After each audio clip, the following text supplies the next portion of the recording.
कक्षा बीए प्रथम वर्ष, विषय हिंदी साहित्य, प्रथम प्रश्न पत्र, प्रकरण। आज हम जिस विषय पर चर्चा करेंगे वो है नंददास जी द्वारा विरचित भंवर गीत। पिछले 2-3 वीडियो में हमने भंवर गीत के कुछ पदों की सप्रसंग व्याख्याएँ की है और नंददास जी का जीवन परिचय या व्यक्तित्व और कृतित्व उसका हम वर्णन कर चुके हैं। आज हम भंवर गीत के आगे के कुछ पद हैं उन पर चर्चा करेंगे, उनकी सप्रसंग व्याख्याएँ करेंगे। तो बीए प्रथम वर्ष की छात्राएं कृपया करके ध्यान देकर प्रस्तुत वीडियो का विवेचन विश्लेषण करें, इसको गौर से देखें, सुनें और उसके उपरांत इसका विवेचन विश्लेषण करें। और फिर वीडियो यदि अच्छा लगा है तो उस पर कमेंट करें, उसको लाइक करें, सब्सक्राइब करें। मैं SL बैरवा, सहायक आचार्य हिंदी, राजकीय कन्या महाविद्यालय बयाना, जिला भरतपुर। और हम जिस पाठ्य पुस्तक का अध्ययन कर रहे हैं, विवेचन विश्लेषण कर रहे हैं, ये पाठ्य पुस्तक ये आदिकाल और भक्तिकालीन काव्य संकलन है, जिसको काव्यकरण, काव्य रश्मि भी कह सकते हैं। ये पाठ्य पुस्तक महाराजा सूरजमल ब्रज विश्वविद्यालय भरतपुर के बीए प्रथम वर्ष के इच्छुक विषय हिंदी साहित्य के प्रथम प्रश्न पत्र में सम्मिलित है।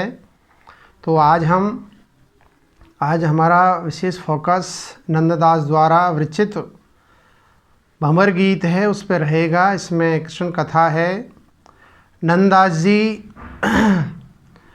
भक्ति काल के कृष्ण भक्ति शाखा के प्रमुख कवि हैं और अष्टछाप की जो स्थापना की थी बल्लवाचार्य के पुत्र बल्लवाचार्य जी ने पुष्टि संप्रदाय की स्थापना की थी और इसी संप्रदाय के उनके पुत्र विट्ठल नाथ ने अष्टछाप के कवियों की स्थापना की थी, जिसमें 8 कवि श्री कृष्ण की भक्ति को 8 पैर में एक भजन लिख करके वो गाया करते थे। तो अष्टछाप के कवियों में सूरदास और नंददास का प्रमुख स्थान है। सूरदास जी के बाद में नंददास जी ही सर्वोपरि कवि रहे हैं और इनके बारे में कहा जाता है कि और कवि गड़िया और नंददास जी जड़िया। तो इनके काव्यों में छंद अलंकार इस तरह से जड़े हुए थे, इस कारण से और शब्दों का अच्छा प्रयोग इन्होंने किया है, इसलिए उनको जड़िया कवि भी कहा जाता है। तो अगला जो पद है उसकी हम सप्रसंग व्याख्या करेंगे। तो पहले इसको पढ़ते हैं। कौ कह अहो श्याम चहत मारन जो ऐसे, गिरि गोवर्धन धारी करी रक्षा तुम कैसे, ब्याल अन लहे विष ज्वाल ते, राख लई सब ठोर, बरे अनल दहत हो, हंस हंस नंद किशोर, चोर चित ले गए। अब हम इस पद्यांश की व्याख्या के 4 सोपानों के आधार पर इसकी सप्रसंग व्याख्याएँ करेंगे। व्याख्या के 4 सोपान है। पिछले वीडियो में भी मैंने कई बार आपको बताया है कि व्याख्या के 4 जो प्रमुख स्तंभ होते हैं, जिसमें संदर्भ, नंबर 1 संदर्भ, नंबर 2 प्रसंग, नंबर 3 भावार्थ और नंबर 4 कलात्मक सौंदर्य, काव्य सौंदर्य, विशेष या टिप्पणी। तो पहला जो सोपान है प्रस्तुत पद्यांश का, हम संदर्भ देखते हैं। प्रस्तुत पद्यांश हमारी जो पाठ्य पुस्तक है काव्यकरण या आदिकाल भक्तिकालीन काव्य संकलन है, उससे उद्धृत है। उसमें संकलित नंददास जी द्वारा विरचित भंवर गीत नामक जो काव्य है उससे ये उद्धृत है, अवतरित है, लिया गया है। अब हम व्याख्या का दूसरा जो सोपान है, प्रसंग है, उसको देखते हैं। प्रस्तुत पद्यांश में किसी गोपी या इसमें किसी गोपिका की विरह वेदना और प्रेम निष्ठा का अनुभूति में हृदयग्राही सरस चित्रण किया गया है। हृदयग्राही और सरस रस से युक्त चित्रण प्रस्तुत पद्यांश के अंदर कवि नंददास जी कर रहे हैं। तो अब हम व्याख्या का जो तीसरा सोपान है इसका भावार्थ देखते हैं, समझते हैं।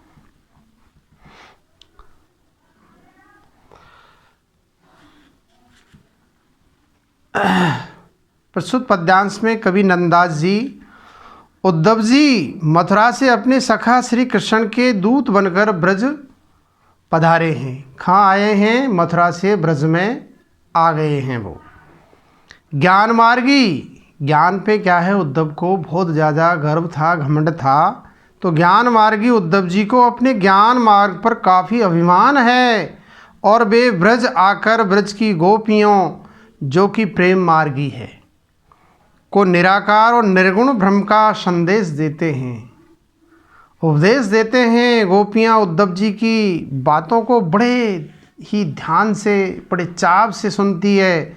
उन्हीं गोपियों में से एक गोपी विरह व्यथा से परिपूर्ण होकर कहने लगती है कि हाय प्रियतम श्री कृष्ण, आपने उद्धव जी के हाथों जिस निर्गुण और निराकार ब्रह्म का संदेश भेजा है, मैसेज भेजा है, उस संदेश को भेजकर आप हमें निर्दयता से मार देना चाहते हो।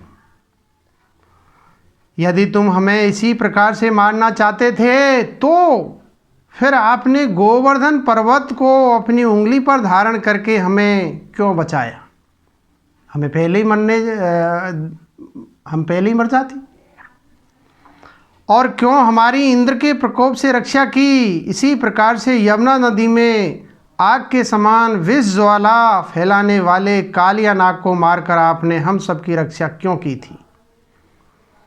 दूसरे शब्दों में, पहले तो आप हमें विपत्तियों से बचाते रहे, संकटों से उबारते रहे और हर प्रकार से हमारी रक्षा करते रहे, परंतु अब हम तुम्हारे बिना विरह रूपी अग्नि में जल रही है, अर्थात हम वेदना और व्यथा से परिपूर्ण हैं।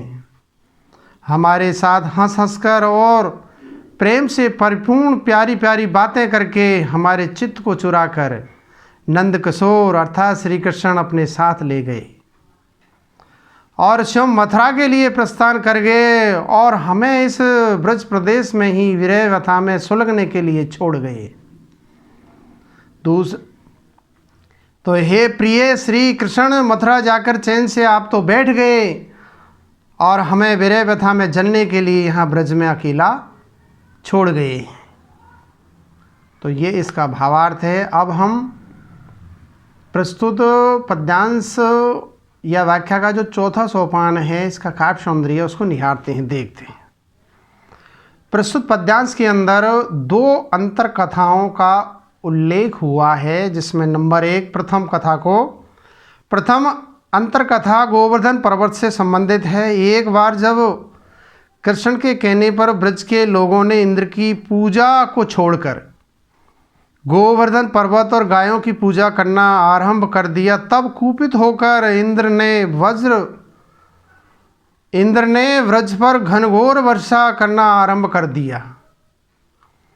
तब श्री कृष्ण ने गोवर्धन पर्वत को कई दिनों तक अपनी उंगली पर धारण करके ब्रजवासियों की रक्षा की और इंद्र के घमंड को चकनाचूर कर दिया था।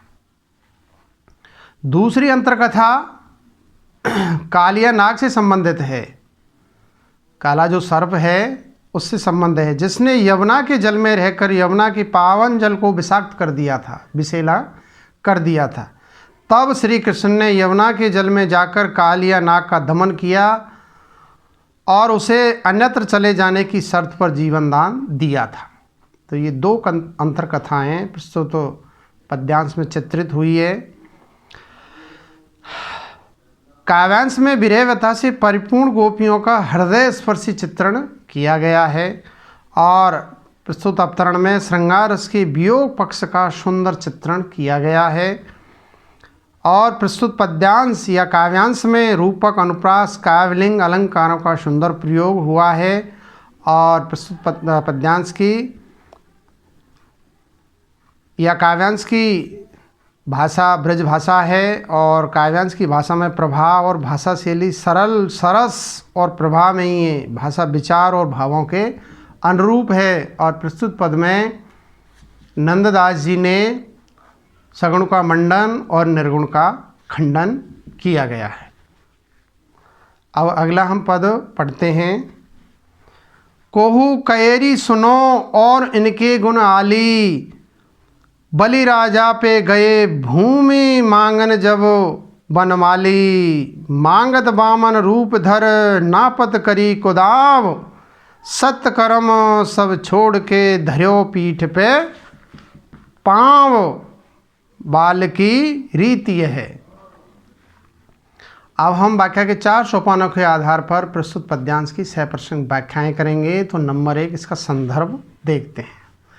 प्रस्तुत पद्यांश हमारी पाठ्य पुस्तक काव्यकरण या आदिकाल भक्तिकालीन काव्य संकलन में संकलित नंददास जी द्वारा रचित भंवर गीत से उद्धृत है, अवतरित है, लिया गया है। तो ये इसका संदर्भ है। अब हम इसका प्रसंग देखते हैं।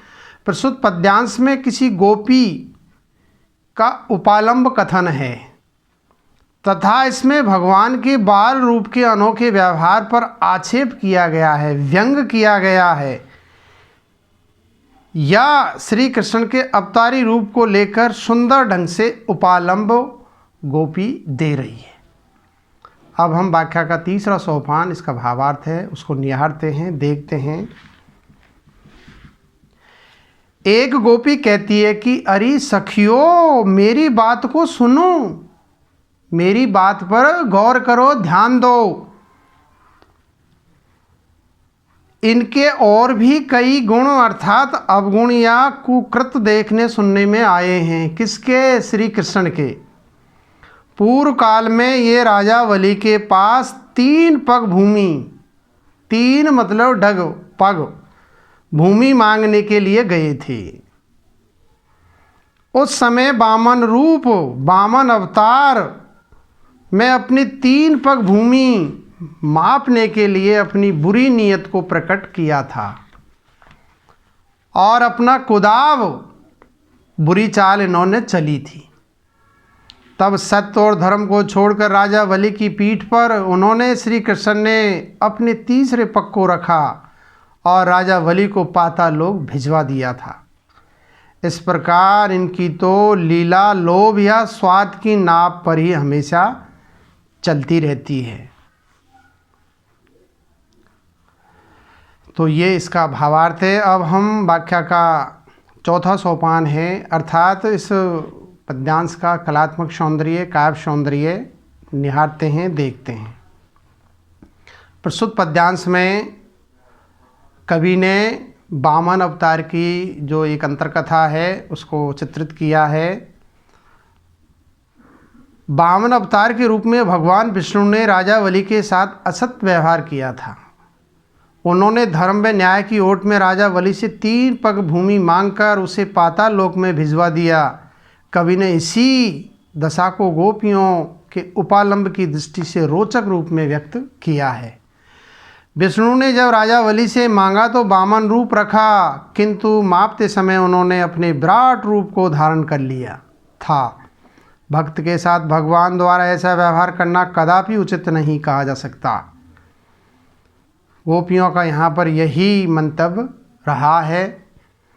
अवतरण में काव्यलिंग, अनुप्रास, पर्यायोक्त अलंकारों का सुंदर प्रयोग हुआ है और पद्यांश की जो भाषा है वो ब्रज भाषा का माधुर्य देखा जा सकता है। मापत करी कुदाम में लक्षणा सब शक्ति का प्रयोग चमत्कारी रूप में हुआ है और प्रस्तुत पद्यांश की भाषा शैली सहज, सरल, सुबोध और कवि के भावों को व्यक्त करने में पूर्ण रूप से सशक्त और समर्थ है। अब हम अगले पद्यांश को पढ़ते हैं, फिर उसकी व्याख्या करेंगे। कोऊ कहेरी मधुब भेष उन्हीं को धार्यो, श्याम पीत गुंजार बैन किंकिन झनकार्यो, बापुर गोरस चोर के फिर आयो या देश, इनको जिनी मानो कोक कपटी इनको भेष, चोर जन जाई कछु। अब हम व्याख्या के 4 सोपानों के आधार पर प्रस्तुत पद्यांश की 6 प्रसंग व्याख्याएं करेंगे। और वाक्यांश या फिर व्याख्या के जो 4 सोपान होते हैं वो पहला संदर्भ, दूसरा प्रसंग, तीसरा भावार्थ और चौथा कलात्मक सौंदर्य या काव्य सौंदर्य।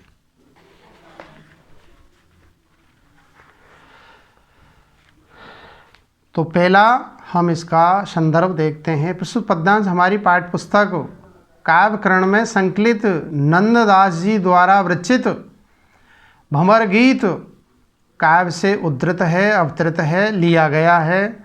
और इसका प्रसंग प्रस्तुत पद्यांश में कवि नंददास ने किसी गोपी द्वारा उद्धव को लक्ष्य करके कहा गया उपालंब या व्यंग है, वो दिया गया है। उसका बहुत ही सुंदर और मार्मिक चित्रण प्रस्तुत पद्यांश में हुआ है। प्रस्तुत पद्यांश में कवि नंददास कहते हैं कि एक गोपी कहने लगी कि अरे सखियों, उन्हीं श्री कृष्ण ने भंवरे का भेष धारण कर रखा है। और भंवरा क्या होता है? रसलोभी होता है। एक फूल पे बैठ जाता है, तब तक उसमें रस रहता है, उसको चूस लेता है। रस जैसे ही समाप्त होता है, दूसरे फूल पर जा बैठता है। तो इस प्रकार से भंवरा रसलोभी होता है, रसलोलुप होता है।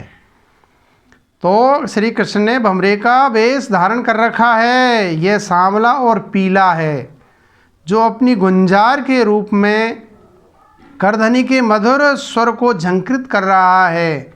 ऐसा प्रतीत होता है कि यह मथुरा नगरी में दूध और दही की चोरी करके यहाँ ब्रज में चला आया है। इसलिए इसका कोई भी इत्मीनान भरोसा मत करना, या इसकी बातों पर आप विश्वास मत करना। इसका यह भेष निरा कपटी और विश्वासघाती है। न जाने यह यहाँ से भी कुछ चोरी करके चला जाए। तो इस पर क्या है, भरोसा करना ठीक नहीं। तो ये इस पद्यांश का भावार्थ है। अब हम इसका कलात्मक सौंदर्य जो व्याख्या का 4था सोपान है उसको देखते हैं। प्रस्तुत पद्यांश में ब्रज की गोपियों ने यहाँ उद्धव के साथ साथ श्री कृष्ण पर भी आक्षेप किया है, व्यंग किया है, और मक्खन व दही के साथ साथ हृदय को चुरा ले जाने का उपालंब दिया है। और प्रस्तुत अवतरण में ब्रज भाषा का माधुर्य देखा जा सकता है। और इस पद्यांश की जो भाषा शैली है वो सहज, सरल, सुबोध, प्रभामयी और कवि के भावों को व्यक्त करने में पूर्ण रूप से सशक्त और समर्थ है। और प्रस्तुत पद्यांश में रूपक, अनुप्रास, काव्यलिंग आदि अलंकारों का सुंदर प्रयोग हुआ है। अब हम अगला पद पढ़ते हैं। कोऊ कहे रे मधुप कहाँ मोहन गुण गावे, हृदय कपट सो परम प्रेम नाहिन छवि पावे, जानत हो सब भांत के सरवास लियो चुराए, ये बोरी ब्रजवासनी को जो तुम्हें पति आई, लहे हम जान के। कोहू कहेरी मधुप कहाँ तू रस को जाने, बहुत कुसुम पर बैठ सबे आपन सम माने, आपन सो हमको कियो चाहत है मतिमंद, दुविधा रस उपजाई के दुखित प्रेम आनंद कपट के छंद सो। तो हम इन दोनों पदों की अब सप्रसंग व्याख्याएं करेंगे, जो कि व्याख्या के जो 4 सोपान होते हैं उसके आधार पर प्रस्तुत पद्यांश की या पद्यावतरण की सप्रसंग व्याख्या करते हैं। तो नंबर 1 संदर्भ देखते हैं। प्रस्तुत पद्यांश हमारी पाठ्य पुस्तक काव्यकरण में संकलित नंददास द्वारा रचित भंवर गीत काव्य से उद्धृत है। अवतरित है या लिया गया है। अब हम इसका प्रसंग देखते हैं। प्रस्तुत पद्यांश में उद्धव जी को लक्ष्य करके ब्रज की कोई गोपी कहती है। क्या कहती है?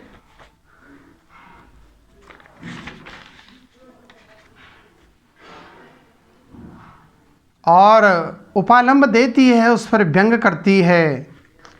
अब हम व्याख्या का जो तीसरा सोपान है इसका भावार्थ देखते हैं। हे भ्रमर, हे भौरा, तुम श्री कृष्ण के गुणों का वखान अर्थात मधुर स्वर में गान क्यों कर रहे हो? तुम्हारा हृदय तो छल कपट से भरा हुआ है, और जिसका हृदय छल कपट से भरा हुआ हो भला वे परम प्रेमी की मधुर छवि को कैसे पा सकता है? तुम उनके परम प्रेम की मधुर छवि को प्राप्त नहीं कर सकते हो। कपट व्यवहार वाला व्यक्ति तो कदापि अंततः प्रेम की महत्ता को जान ही नहीं सकता है कि प्रेम क्या है। मैं तुम्हें और तुम्हारे आचरण व्यवहार को भली प्रकार से जानती और समझती हूँ कि तुम निर्गुण और निराकार ब्रह्म का हमें उपदेश देकर हमारा सर्वस्व छीन ले जा रहे हो। तुम नहीं जानते कि हम ब्रज की नारियां अर्थात गोपियां अपने आराध्य और प्रिय श्री कृष्ण की प्रेमा शक्ति में बावली हुए जा रही हैं, तो पागल हो गई हैं। इसलिए हम तुम पर तनक भी विश्वास नहीं करती हैं। तुम्हारे वास्तविक रूप अर्थात छल कपट और विश्वासघात को हम भली प्रकार से जान गई। अब हम दूसरे पद का भावार्थ देखते हैं। गोपी उद्धव जी को लक्ष्य करके कह रही है दूसरे पद में कि हे भ्रमर, तू प्रेम रस को भला कहाँ जानता है? तू तो निपट स्वार्थी है और प्रत्येक पुष्प पर बैठकर उसका रस ग्रहण करता है और अपना स्वार्थ पूरा होते ही अन्यत्र उड़ जाता है। तू इस प्रकार का आचरण व व्यवहार करके दूसरों को भी अपने ही व्यवहार व आचरण की भांति स्वार्थी मान रहा है, लेकिन हम ऐसी नहीं हैं। अब तो तू हमें भी अपने ही समान बनाना चाह रहा है। हे मूर्ख, हे पागल मधुप, ऐसा करके तू हमारे मन में दुविधा रूपी रस उत्पन्न करके हमें दुखित और व्यथित करना चाह रहे हो। तुम जो निर्गुण ब्रह्म की बातें कर रहे हो उनसे हमें कितना कष्ट व वेदना हो रही है, इसका तुम अनुमान भी नहीं लगा सकते हो। तुम ऐसा करके हमें दुखी और व्यथित कर रहे हो, लेकिन तुम्हारे कपटपूर्ण व्यवहार से हमारे प्रेम रस का आनंद कुंठित नहीं होगा। अब हम प्रस्तुत पद्यांशों की इसका काव्य सौंदर्य है, कलात्मक सौंदर्य है, वो देखते हैं। उक्त पद्यांश में या पद्यांशों में कवि ने कपटी, स्वार्थी और प्रेमानुभूति में अंतर बताकर गोपी के माध्यम से उपालंब को मधुर ढंग से व्यक्त किया है, प्रस्तुत किया है।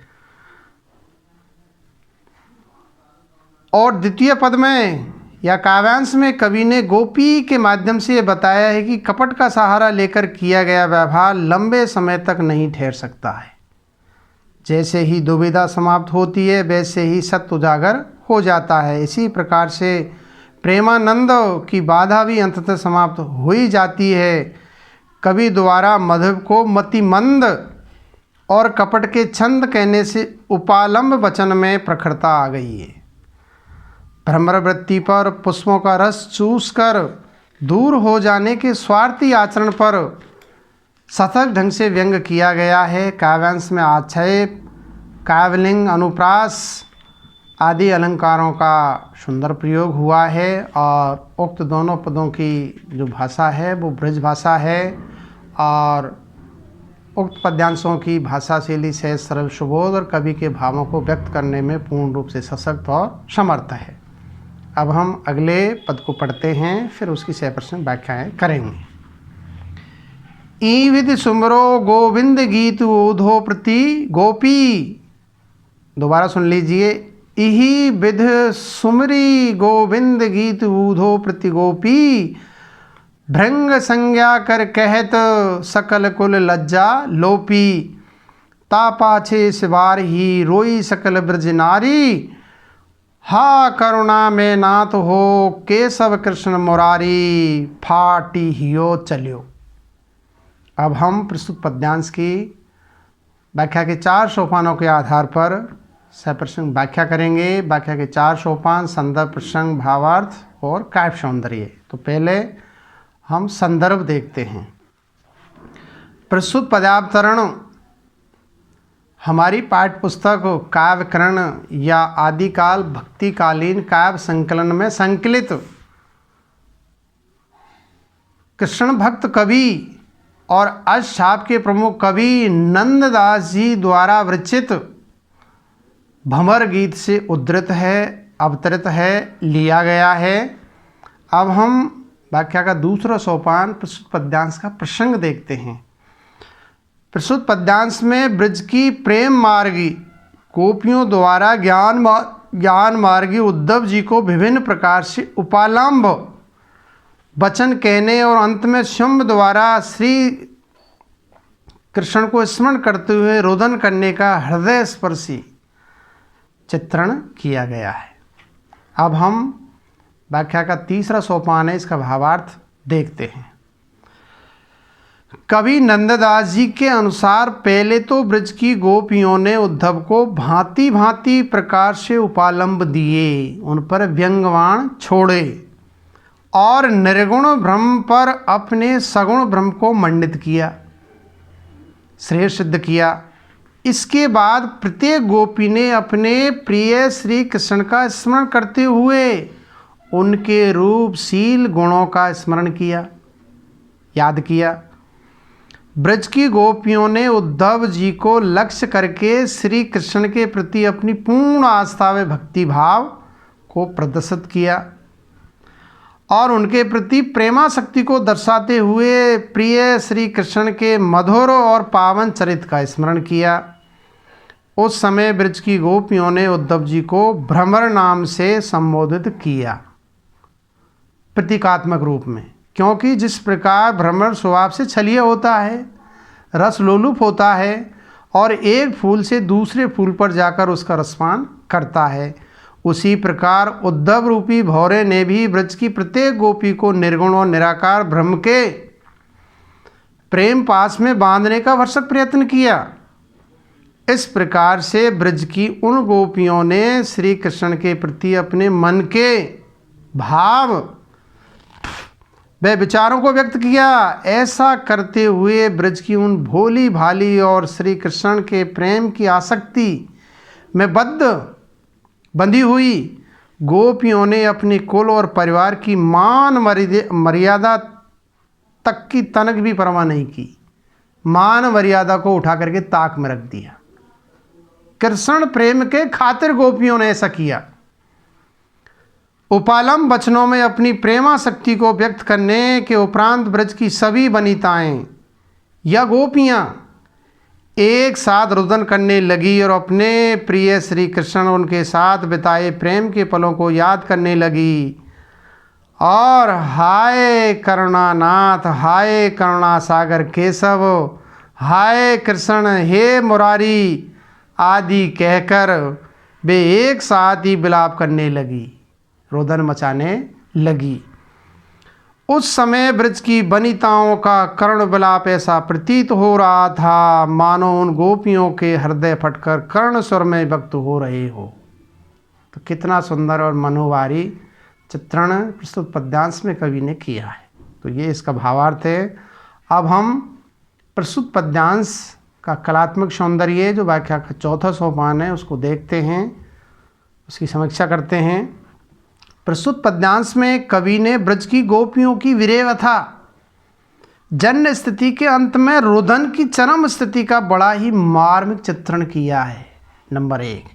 नंबर 2, प्रस्तुत काव्यांश में श्रृंगार रस की वियोग पक्ष का बड़ा ही हृदय स्पर्शी मर्म स्पर्शी चित्रण किया गया है। नंबर 3, प्रस्तुत काव्यांश में कवि द्वारा उत्प्रेक्षा, पर्यायोक्ति, परिकर, अनुप्रास अलंकारों का सुंदर ढंग से प्रयोग किया गया है। नंबर 4, काव्यांश में ब्रज भाषा की सुंदर छटा को देखा जा सकता है और प्रस्तुत पद्यांश की भाषा सरल, सहज, बोधगम्य, प्रभामयी और कवि के भावों को व्यक्त करने में पूर्ण रूप से सशक्त और समर्थ है। और नंबर 5, विचार और भावों की अभिव्यक्ति सुंदर रूप में चित्रित हुई है। तो ये इस पद्यांश की विशेषता है या खूबसूरती है। आगे हम अगले वीडियो में कुछ और पद हैं जिनका हम विवेचन विश्लेषण करते हैं। आज इतना ही। धन्यवाद। नमस्कार।